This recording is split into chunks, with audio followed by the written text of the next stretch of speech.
Karena pikiran manusia atau pikiran bawah sadar manusia itu tidak Allah desain untuk melupakan. Semuanya tetap akan teringat. Jadi di sini letak pembeda bagaimana saya mendefinisikan maaf itu apa. Ya, pada umumnya mungkin mendefinisikan maaf itu adalah dengan melupakan gitu ya. Ya saya tanya balik ke Anda, bisa nggak Anda melupakan kejadian yang pilu bagi Anda? Jelas jawab Anda tidak bisa.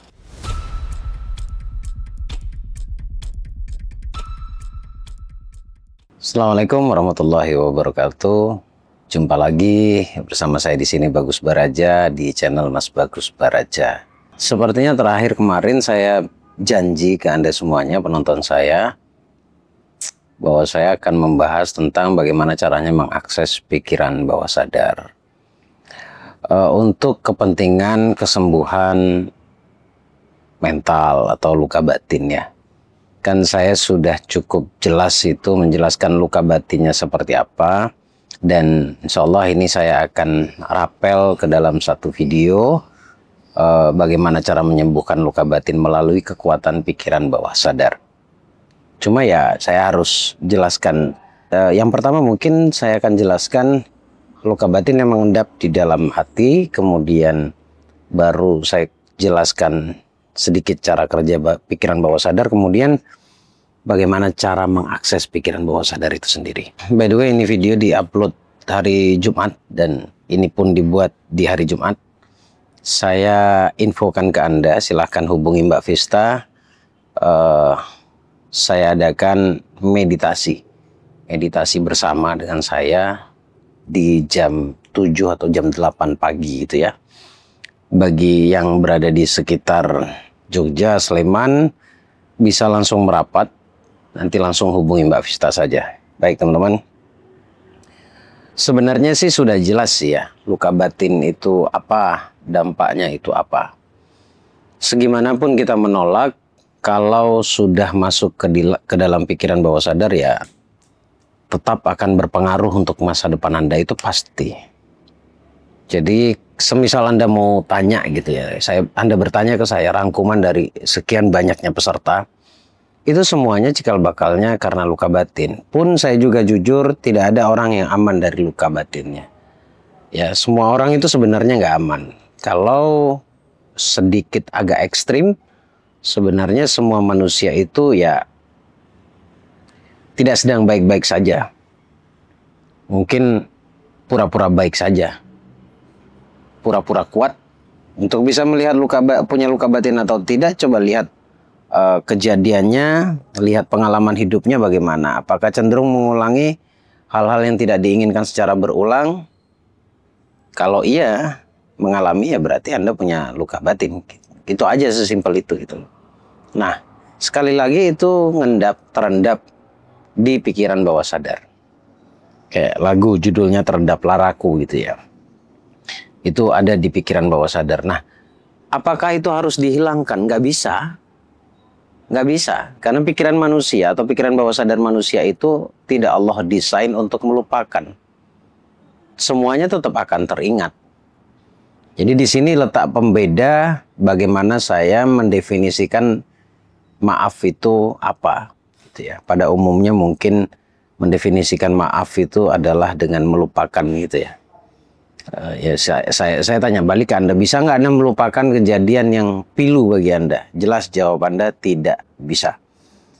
Tapi kabar baiknya memang tidak didesain untuk melupakan ya. Tetapi tetap akan mengingat, terlepas Anda mengingatnya secara sengaja ataupun teringat dengan sendirinya. Tetapi tidak lagi merasakan apa-apa sekalipun Anda mengingatnya. Nah itulah ciri-ciri yang paling standar orang-orang yang benar-benar sudah memaafkan. Sesimpel itu teman-teman. Jangan berusaha untuk melupakan satu perkara, karena itu nggak mungkin. Kalau Anda mendefinisikan memaafkan itu dengan melupakan, ya otomatis sampai kapanpun Anda tidak akan pernah bisa memaafkan. Karena apa? Karena tadi itu saya sampaikan bahwa memang manusia itu tidak pernah Allah desain untuk melupakan satu perkara. Jadi tetap Anda akan mengingatnya. Oke ya, tetap Anda akan mengingatnya, tetapi saat mengingat, jika Anda sudah merasa tidak ada rasa yang tertinggal, Ya kalau bicara tentang kejadian buruk kan pasti rasa yang tertinggal adalah sedih, marah, dan sebagainya ya. Sejenis lah dengan itu.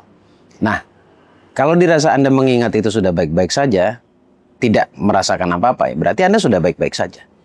Gitu. Jadi sesimpel itu sebenarnya. Nah, saya balik lagi tadi tentang bawah sadar yang menyimpan semua memori itu. Jadi kalau yang tersimpan di dalam pikiran bawah sadar Anda, sekali lagi ya, ini belum tentu Anda menyadarinya. Setiap ketika informasi masa lalu itu dominan negatif, maka bisa dipastikan kalau misalkan Anda tidak percaya ke saya juga, silahkan Anda cari orang yang benar-benar bisa Anda percaya, yang paham ilmu ini. Ya, bahwa luka batin itu sangat luar biasa. Nah, tersimpan di bawah sadar, pakai konsep memaafkan tadi, kemudian sembuhkan secara bertahap. Nah, sekarang baru saya jelaskan tentang bagaimana konsep pikiran bawah sadar menyembuhkan luka batin Anda dan bagaimana caranya mengakses pikiran bawah sadar. Tetap akan ada memori itu. Tetap akan ada. Kalau dominannya negatif memorinya, maka Anda akan recall kembali hal-hal negatif, itu pasti. Oke ya. Nah, bawah sadar itu menyimpan.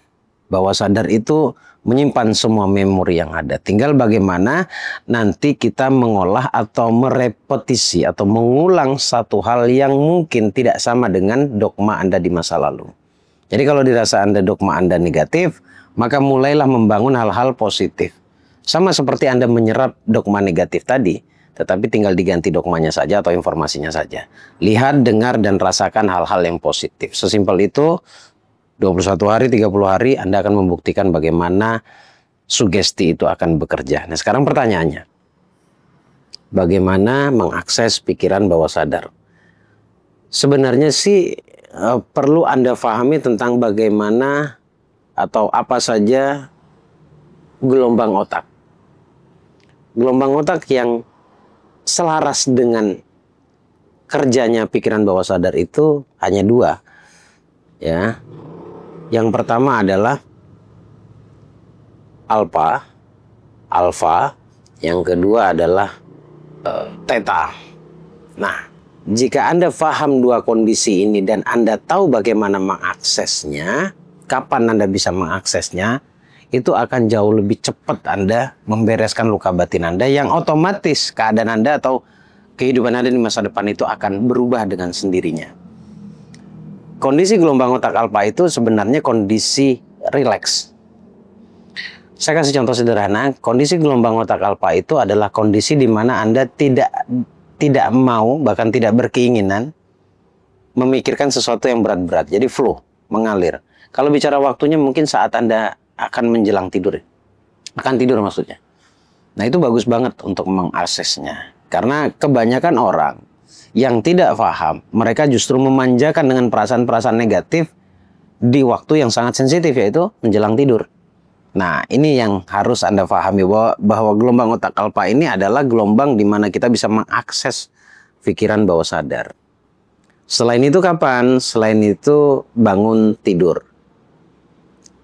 Sama caranya.